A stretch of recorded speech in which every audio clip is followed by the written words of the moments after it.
Welcome to another podcast of the Apologist bookshelf. I'm Gary Zacharias. I want to examine a book called Christianity Cross-Examined. Subtitle, Is It Rational, Relevant, and Good? It's written by Ken Samples, who's a senior research scholar at Reasons to Believe, an organization that I like and I've dealt a lot with. Talked to several of the people there. The head of it is Hugh Ross. We've had him at our church. Interesting individual, very sharp guy. And Ken Samples can do amazing things when it comes to writing. I can't believe it. He just puts out so many good books. One was called Without a Doubt. Another good one was called God Among Sages. So this one is taking a look at objections to Christianity, and the challenges, he says, are no longer things about, gee, is Christianity true? He said these days people want to know if Christianity is relevant and if it's good. And so he addresses several of tough objections that could be asked of Christianity. Gary Habermas gives this book a thumbs up. I wanted to look especially at chapter 6.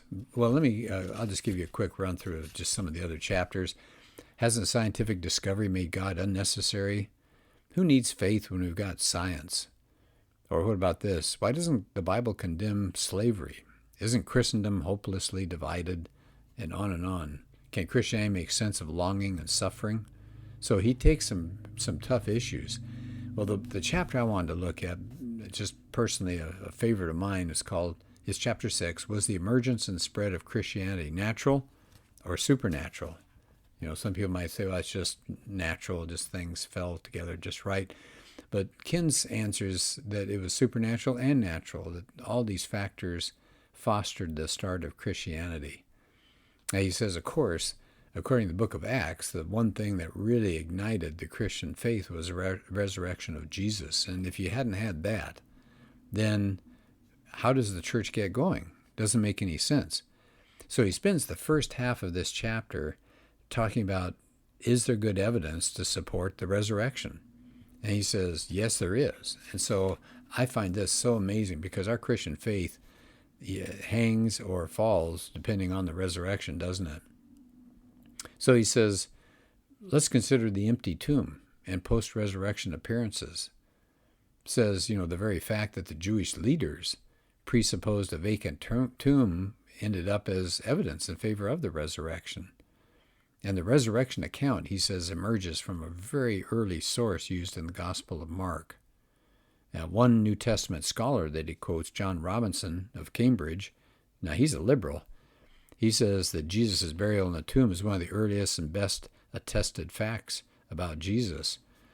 Another thing that is interesting about this event is that no occupied tomb has ever been venerated as Jesus' burial place. Now, usually famous religious leaders have their graves given special honor, but Jesus is revered, but there's never been any grave or tomb that people talk about and revere. He's even got, and I say he, I'm talking about Ken Samples here, he's got like 20 evidences for the resurrection of Jesus. Now, I don't want to spend all the time rattling them off, but let me just give you some of these to give you an idea of how powerful he builds the case. 1, Jesus' tomb was empty. His enemies conceded the tomb was empty. No tomb has ever been venerated as belonging to Jesus. Jesus appeared alive to many eyewitnesses following his death. Now, of course, non-believers are going to say, well, they just thought that Jesus showed up. They longed to see him so badly. So we'll talk about that in a minute. The documentary sources of the resurrection story are considered reliable. Testimonies come from direct eyewitnesses or those close to eyewitnesses. This ties into the podcast I just did called Jesus and the Eyewitnesses. Here's another point that brings up. Very little time passed between the actual event and the earliest records. He says the canonical Gospels bear no resemblance to later apocryphal stories. So it goes on and on and on. Like I said, there are 20 evidences for the resurrection of Jesus. According to the Apostle Paul, in some of his letters, he talks about Jesus appearing. And it says the appearances varied as far as the time of day and the location and the kinds of people present. Sometimes he appeared to men and women or friends, skeptics, enemies. And it was day, it was night, it was indoors, it was outdoors. And of course, some people are going to say, well, it's just a hallucination. But he says, wait a minute. He quotes Gary Habermas, who's probably the world's leading expert on the resurrection. He says, hallucinations don't transform lives. I thought that was a good point. He says, nobody has any record of these people recanting. Skeptics of the resurrection should note that if they reject a miraculous explanation, they have to come up with two alternatives that are naturalistic alternatives. How do you explain the empty tomb? How do you explain the numerous eyewitness sightings? So he talks about the early reliable testimony, and I think I'll skip over that because I've covered that in other material. What I think is fascinating is he references creeds that are inside Paul's epistles. Says these epistles have all sorts of references to the resurrection, and his earliest writings date to about 20 years after his resurrection. And he says, if you look inside those statements of Paul, like in Philippians 2 and Colossians 1, he weaves into his epistles early Christian creeds and hymns that believers were reciting and singing within just a few months of Jesus' resurrection. We're not talking about something 100 years later that people are putting together. Now, he gives an example, a very famous example. It's in Paul's first letter to the Corinthians, 1 Corinthians 15. And I think it's worth quoting because this thing is fabulous. Here's what Paul is saying. Now remember, this is very early. For what I received, I passed on to you as of first importance, that Christ died for our sins, according to the Scriptures, that he was buried, that he was raised on the third day, according to the Scriptures, and that he appeared to Cephas, that's Peter, and then to the 12. After that, he appeared to more than 500 of the brothers and sisters at the same time, most of whom are still living, though some have fallen asleep. Then he appeared to James, then to all the apostles. As even critical scholars believe that this creed is one of those early proclamations, one of the earliest bits of preaching about Christianity. And it says, he quotes Gary Habermas again as saying that Paul probably got this information from Peter and James when he was in Jerusalem. That was about a half a dozen years after the crucifixion of Jesus. Now, it doesn't mean he made it up then. It was already done, and he received it then. It says it's all there. Christ died, he was buried, he was raised, he appeared. One New Testament scholar, James D.G. Dunn, D-U-N-N, says, this tradition of the resurrection and appearance, we can be entirely confident was formulated as tradition within months of Jesus' death. So once again, we're not talking about years and years and years going by and everybody's memory getting faded and people dying and things like that. There was no time for myth or legend or any kind of embellishment to get going. Okay, so let me skip ahead here, some more things about why do we believe the resurrection really happened. What about embarrassing details? That seems to be evidence of an account's genuineness. It's called the criterion of embarrassment. So it's probably true, because why would you invent something that would embarrass somebody? So what do we get here about the gospel writers and Jesus' life and death? Well, the disciples deserted him after his arrest. Peter denies knowing him. Some of the disciples doubt the resurrection reports. They're out hiding. The disciples are hiding from Jewish leaders. And then we've got women as the first eyewitnesses to the resurrection. Wait a minute. Women?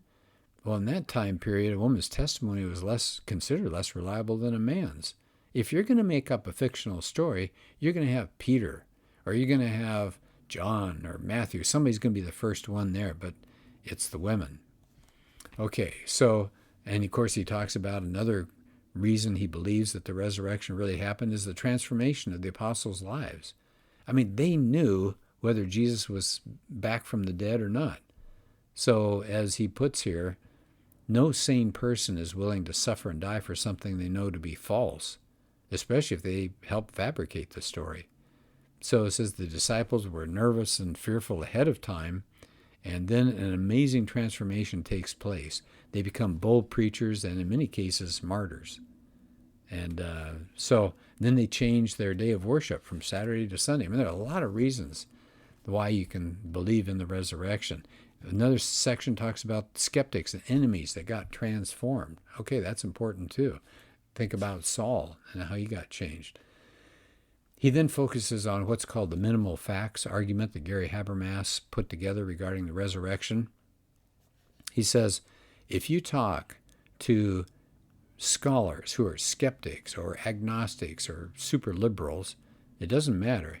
He says, most of them will agree to this. Jesus died by crucifixion. Very soon afterwards, his followers had some kind of experiences they thought were actual appearances of Jesus. Number 3, their lives were changed. Number 4, these things were taught very early, soon after the crucifixion. James, the unbelieving brother of Jesus, became a Christian. And number 6, Paul also became a believer, and both of them because they said they had an experience of the resurrected Christ. Now he says, even critical scholars will concede all of these things. Well, how else can you explain this? Well, there are alternate theories. One is that resurrection was mythical. Oh, really? Well, it's eyewitness reporting, and it's back at that time period. Here's another alternate theory. Jesus' disciples stole the body. Well, it doesn't account for all the data, especially the missing body and the disciples' transformation. Why would you be transformed if you were busy stealing a body? Maybe women went to the wrong tomb. Well, really? Nobody could figure out where the right tomb was? Here's another theory. Well, Jesus only seemed dead. They call that the swoon theory. Well, really? So Jesus drags himself back to his disciples and says, hey, guys, I'm the Messiah. I'm back from the dead. And they're going to say, no, you're just one lucky guy.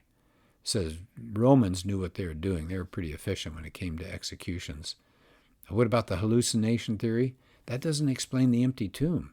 It doesn't explain why skeptics who didn't want to believe in Jesus, James and Paul, for example, why did they become believers?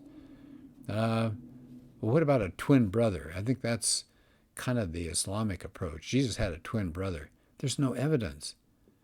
And why would an imposter go through something like this? So there's the first part, that it's a cumulative case, right? So you can say, well, there's the supernatural part. What about the natural part? He said, what factors also contributed to the rise of Christianity so quickly? He says the Roman Empire, especially the army that kept things peaceful, the building of the roads, the universal language that would allow material to spread quickly. He said also is the attractive compassion of Christianity. All people are made in the image of God. Christians believed that. Everybody deserved respect. And people put that into practice as early Christians. They tried to provide food and shelter and clothing for people in need. There was no economic or healthcare safety net in the Roman Empire, but the early Christians helped people out, and that made a big impact on that society. They set up hospitals. They set up hospice centers. They took care of the sick and the dying. They were countercultural as far as no class distinctions, right? They didn't want to divide, didn't believe in dividing people up according to race or gender or class. So they set aside these distinctions. They found unity together. Also says it's widely accepted that the death of some of the early Christian martyrs had a huge impact on people, attracting them to the faith.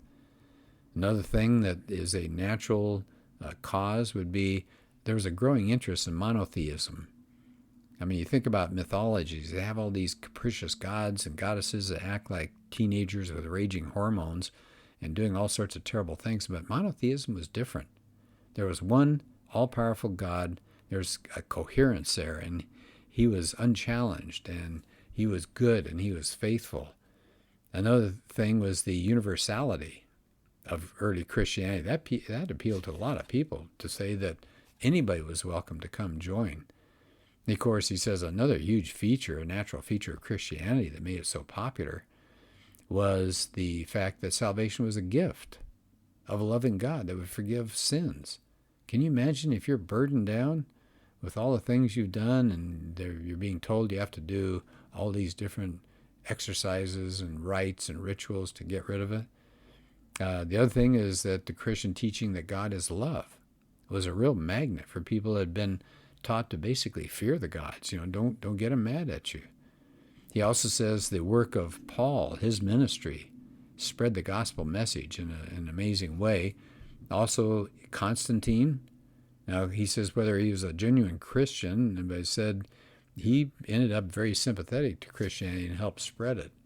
So, the idea is the birth of Christianity started because of Jesus' resurrection, and he said there are natural causes as well, various social and cultural and religious and political factors, but he says that was all orchestrated under God's providential plan of history. So, again, this book is called Christianity Cross-Examined, easy to read, lots of good sources that he uses, and I would recommend that one for you to wrestle with like he wrestled with, and I think you'll come to the same conclusion that you can trust Christianity.